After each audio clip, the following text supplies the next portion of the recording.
एक बार मेरा एक जर्मनी के प्रोफेसर के साथ बहस हुई थी भारत और जर्मनी के बारे में। वो जर्मन प्रोफेसर, आज से 10 साल पहले की ये घटना मैं आपसे बयान कर रहा हूँ। एक जर्मनी के प्रोफेसर का मेरे साथ झगड़ा हो गया इस बात के लिए कि जर्मनी महान कि भारत महान। तो वो कहता था मेरा देश महान जर्मनी, मैं कहता था मेरा देश महान भारत। तो हम दोनों ने अपने झगड़े का निपटारा करने के लिए, फैसला करने के लिए एक सूत्र बनाया, फॉर्मूला बनाया। तय तो करना है किसका देश महान, या तो जर्मनी या तो भारत। तो हम दोनों ने ये तय किया कि हम दोनों एक दूसरे के देश के बारे में प्रश्न पूछेंगे। वो मेरे देश के बारे में प्रश्न पूछेगा, भारत के बारे में, जर्मनी का प्रोफेसर, मैं जर्मनी के बारे में पूछूंगा। और जिन प्रश्नों का सबसे ज्यादा जवाब हाँ में मिलेगा उसका देश महान होगा, और जिनके प्रश्नों का सबसे ज्यादा जवाब ना में मिलेगा उसका देश घटिया है, रद्दी है। ऐसे करके हम दोनों ने एक सूत्र शुरू हुई। तो पहले वो उसने कहा कि तुम पूछो, मुझसे कहा कि तुम जर्मनी के बारे में पूछो। तो मैंने चुन चुनकर ऐसे प्रश्न किए जिनका उत्तर ना में ही आए।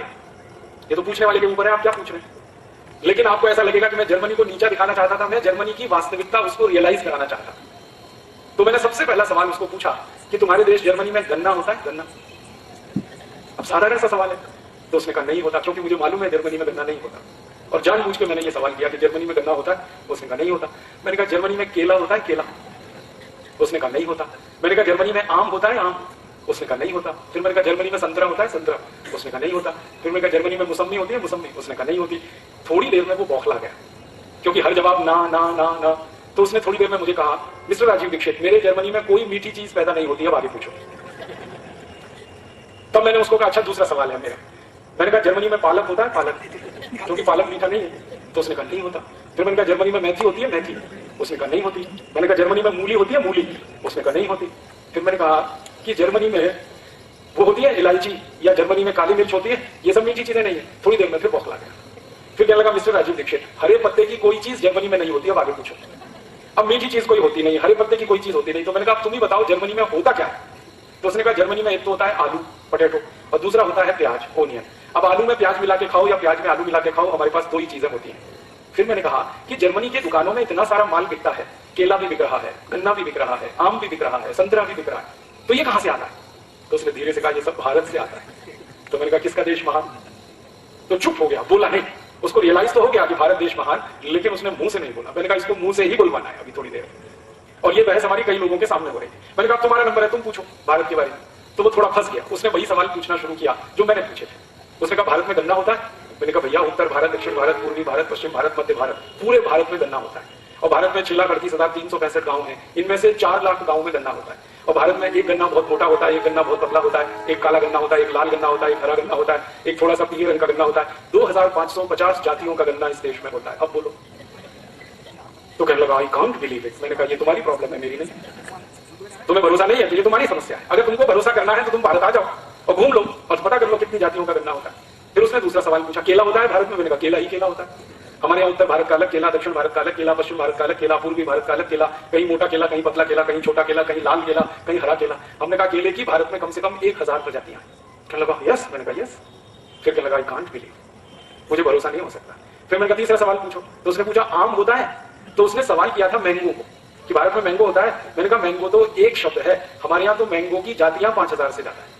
लंगड़ा है, चौसा है, दशहरी है, तोतापुरी है, कलमी है, ऐसी 5000 जातियों का आम है भारत में। और मैंने उसको कहा जिस पर उसे भरोसा नहीं हुआ, मैंने कहा दिल्ली हमारे यहाँ की राजधानी है, वहां से 180 किलोमीटर दूर हरिद्वार है। दिल्ली हरिद्वार के बीच में 500 जातियों का आम होता है, इतनी दूरी में, खाली 180 किलोमीटर। और भारत में 3 लाख से ज्यादा गाँव में आम होता है। तो ऐसे उसने जितने भी सवाल पूछे तो उसमें वो हार गया, मैं जीत गया।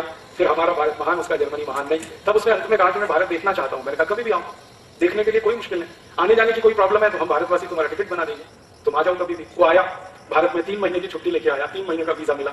और हमने उसको भारत में उत्तर दक्षिण पूरा पश्चिम सब जगह घुमाया।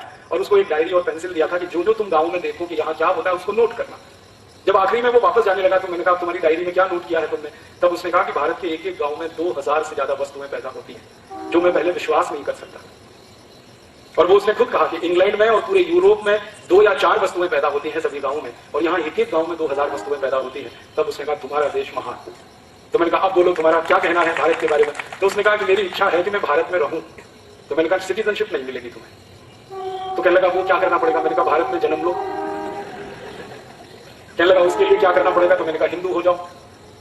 कहने लगा क्यों? मैंने कहा तुम्हारी क्रिश्चियनिटी में तो पुनर्जन्म होता नहीं, तुम तो ईसाई हो ना, और ईसाइयत में पुनर्जन्म होता नहीं। पुनर्जन्म तो इस्लाम में भी नहीं होता। पुनर्जन्म तो सिर्फ सनातन भारतीय जो मान्यता है इसमें होता है। फिर थोड़ा झगड़ा करने लगा वो, तो मैंने उसको शांत किया कि भैया तुम्हारे ईसा मसीह को अभी तक पुनर्जन्म नहीं हुआ, तुम्हें कैसे हो जाएगा? तुमको अगर भारत में जन्म लेना है तो हिंदू हो जाओ। तो कहने लगा ये तो बड़ा मुश्किल है। मैंने कहा बहुत आसान, हम तुम्हारे ऊपर थोड़ा गंगा जल छिड़केंगे और तुम्हारा नाम बदल देंगे, इतना सही है, इससे ज्यादा कुछ नहीं करने वाले। कहने लगा इसका मैसेज तो बहुत दूर तक जाएगा। मैंने कहा वही हमें भेजना है, ये मैसेज जर्मनी तक जाए, वही तो हम चाहते हैं। कहने लगा फिर मैं सोच के बताऊंगा। मैंने कहा ठीक है। फिर जाते जाते वो यही कह के गया कि मैं जीसस से प्रार्थना करूंगा कि अगला जन्म भारत में मिले। मैंने कहा वो प्रार्थना तुम्हारी नहीं स्वीकार होगी, क्योंकि ईसाइयत में पुनर्जन्म होता ही नहीं है। पुनर्जन्म वाली एक ही दुनिया में सभ्यता है जिसको हम भारतीय सभ्यता कहते हैं। ये भारत की विशेषताओं में से एक है।